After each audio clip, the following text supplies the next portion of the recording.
Hi kids, hi Mr. Cook. Thank you all for your questions and for your interest in our recently deceased Queen, Elizabeth II. I've been going through your questions this morning. I'm living in Taiwan right now, so I'm not in England, but I've been following events back in England very closely and talking to family and friends back home, and I know that it's really taken over the media back home, and a lot of people are very upset by this news, as am I. She's been the Queen, the only Queen that I've known in my lifetime, and many people's lifetime. It's the same. So she was there all those 70 years that she was Queen, and people just never thought that she would die. So of course that's not logical, it's not rational, but that's just how people felt, because she was always there. She was a constant for us. Anyway, I'm going to go through your questions. So the first one was from Cal. Thanks, Cal. How many castles do the royal family have? Well, I had to do some research here because that's not a question I knew the answer to. What I can tell you though is my research tells me that in England alone there are 4,000 castles, or the remains of 4,000 castles. But most of those don't belong to the royal family. Maybe many of them used to in the past. So right now only 3 castles belong to the royal family. Those are Balmoral Castle, Windsor Castle and Hillsborough Castle. But the royal family do own 23 residences in total, and those include some palaces and stately homes and cottages and other places where they can stay. So only 3 castles right now. Okay, Cal, thank you. The next one is from Zion. Does the Queen have a car? Yep, she has lots of cars, or she had lots of cars.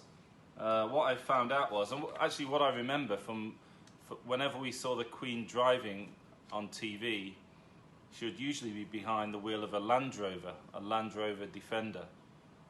I don't know if you know what kind of car that is. It's like a 4-wheel drive, very classic 4-wheel drive vehicle from the UK.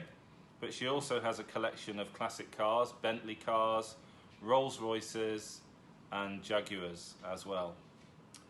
Okay, so thanks for that question, Zion. The next one is from Naomi. How many children did the Queen have? She had 4 children. One is our new king, King Charles III, and then the other children are Anne, Andrew and Edward. Okay, so thanks for that question, Naomi. Okay, Mika is asking, who was Queen Elizabeth's mum? Well, her mum, or mom as you might say, was also called Elizabeth. Her family name before she got married was Elizabeth Bowes-Lyon, and she died in 2002, aged 101. So she lived even longer than the Queen. And she was greatly loved by the people in England. She was such a nice, grandmotherly-like person. Okay, so that was the Queen's mum, also called Elizabeth. Okay, and that was from Mika, thank you. Okay, the next question is from Ashton. Question about dogs. Let's see. How many dogs did the Queen have? Well, the Queen is very famous for loving dogs. She was famous for loving corgi dogs in particular, which are a small kind of breed of dog. So my research tells me that at the time of her passing she had 2 corgis, and she also had 1 cocker spaniel, which is another small kind of dog, and one other dog that I've never heard of called a dorgi, D-O-R-G-I. So maybe that's something you can research. What is a dorgi? I'd love to know. Okay, thanks for that question, Ashton. And the next one is from Corbin. It's about tea. So did Queen Elizabeth drink tea? She did drink tea, yes. And my research tells me her favourite tea was Earl Grey tea, which is something I have in my cupboard as well. So yeah, she used to like drinking Earl Grey tea. Okay, thanks, Corbin. Okay, the next one from Zayden is about food. So, what was the Queen's favourite food? Apparently, the Queen had simple tastes in food, and her favourite meals were grilled fish or chicken with vegetables. And it seems like she had a very healthy attitude to food because she avoided eating carbs and starch like potatoes, rice, and so on in her evening meals. So maybe that's one of the reasons that can answer Talia's question. So Talia asked, how did the Queen live so long? So I think her habits, eating habits, may have contributed to that. So we know that she ate healthily.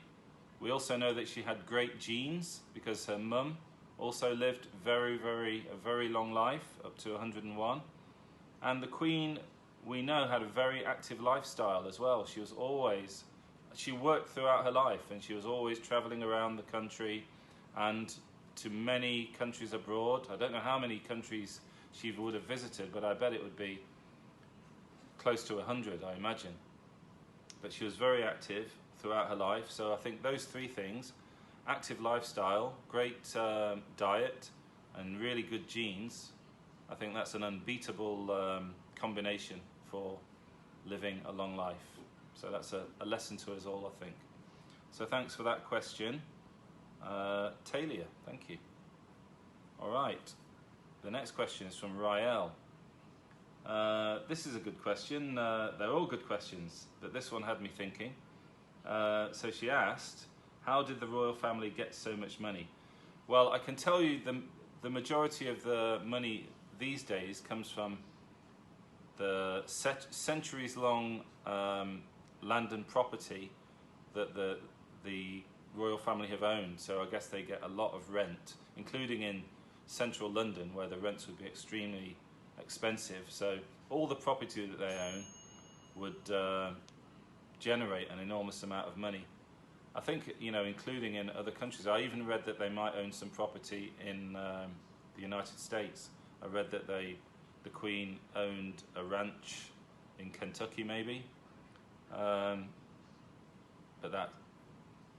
that's unverified. But they own a lot of land. Historically, like all kings and queens throughout history, land would have been accumulated through less pleasant means, let's put it that way, empire building and so on. Okay, so let's go down to the next one, which is, I think this might be Mr. Oh no, this is a question that many of you asked, it seems like. How did she pass away? Well, we don't know the answer to that question. Very likely we could just say it's old age. I think I've seen some speculation on the internet, but I really doubt it will ever be officially revealed what the causes were. The royal family and the people who control media around them tend to be quite secretive about specifics relating to health. So I think you can just assume, at her age, what was she, 96 or thereabouts, that it's just old age, wear and tear. She had a good innings, as we like to say in England. Okay, the next question is from Jar Michael. Do I only drink tea? Is this a question for me? If it's a question for me, then I'll say there are two answers to that question. When I live abroad, like I do now, I drink a little tea. I'm drinking tea now, actually.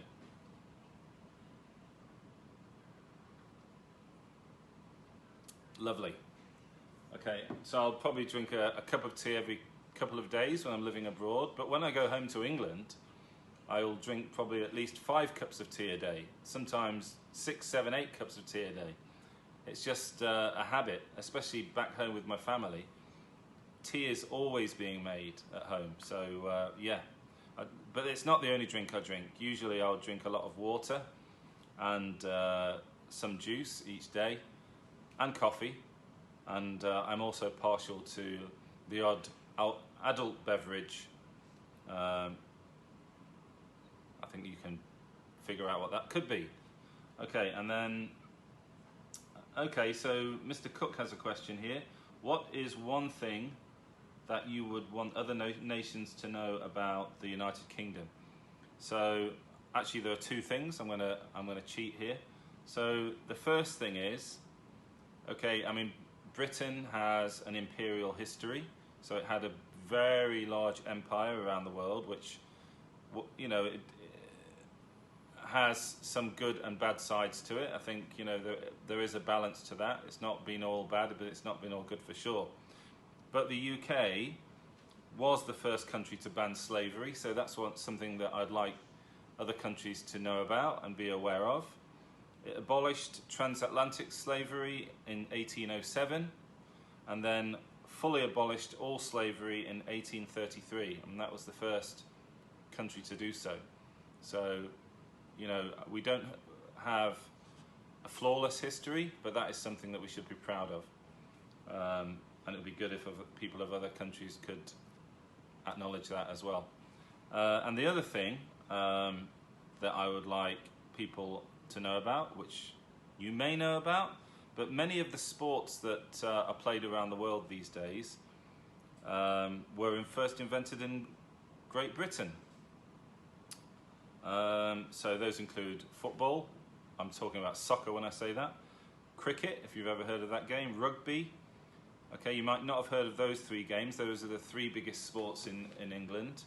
But the next one you'll have heard of probably, golf, volleyball, hockey,